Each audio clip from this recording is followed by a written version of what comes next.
Now, your 41 NBC AccuWeather forecast, presented by Volume Chevrolet. Well, outside in Dublin right now, still got a handful of that cloud cover overhead. Obviously, it's not a blanket. Got some of that sun coming through, and the cloud cover will continue to break up as we roll through the morning. 55 degrees right now, the 9-mile-per-hour wind from the north-northeast. The wind is starting to pick up a little bit around the region. Warner Robins is the breezy spot right now at 13 miles per hour. We're at 12 miles per hour in Butler. Calm spot, Sandersville at 4 miles per hour. You can definitely tell the cloud cover largely over the eastern part of the region. Most of us are seeing what Macon is seeing right now, which is completely clear conditions.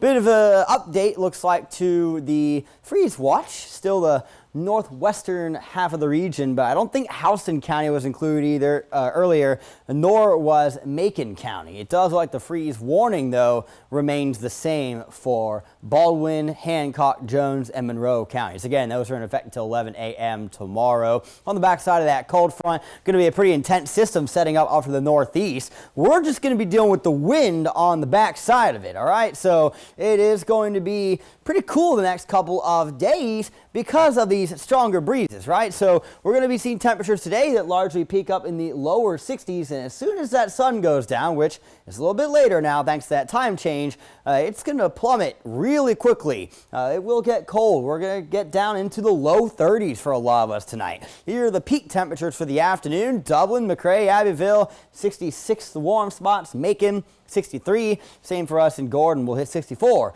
in Warner Robins.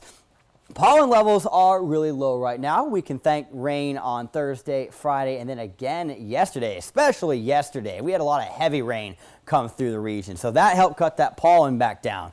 Guess what, though? As you roll through this week, this is going to climb back up because we've got several days of consecutive sunshine ahead. Let's start with this afternoon. Definitely breezy out there, and that's going to be the case for both today and tomorrow while we're on the backside of that potential bomb cyclone. That's what they are forecasting for that system in the northeast. Wind gusts are going to be pushing 20 to 25 miles per hour. I definitely recommend keeping a sweater handy throughout the afternoon, although at least the sun will be out to help warm you up. We go through tonight, the sun goes down, it gets cold very quickly. The wind calms a little bit, but we're still seeing gusts upwards of 15 to 20 miles per hour.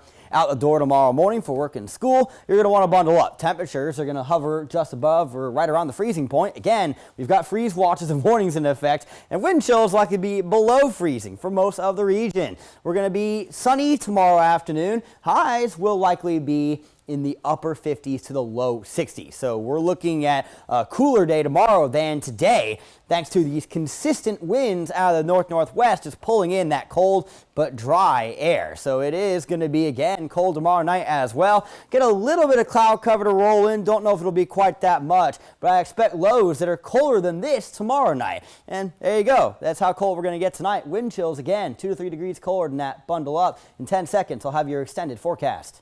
At Volume Chevrolet, get oil changes for life, plus a 20-year, 200,000-mile warranty. Visit Volume Chevrolet, I-75 exit 187 in Forsyth. That's volumechevrolet.com. Your 41 NBC AccuWeather 7-day forecast is brought to you by Volume Chevrolet. So tomorrow will be the coolest day of the week. High 58, low 31 for us in Macon. Low 60s again on Wednesday. Thursday, we're back to the 70s. On Wednesday, the wind calms down. High pressure comes through. The wind shifts directions back to the south. So we can get some moisture going for some rain chances on St. Patrick's Day for Friday. I know that's unfortunate, but that's just the way things are. It does look like it'll be pretty late, though. And then we head into Saturday and Sunday, and things are a little cooler and sunny.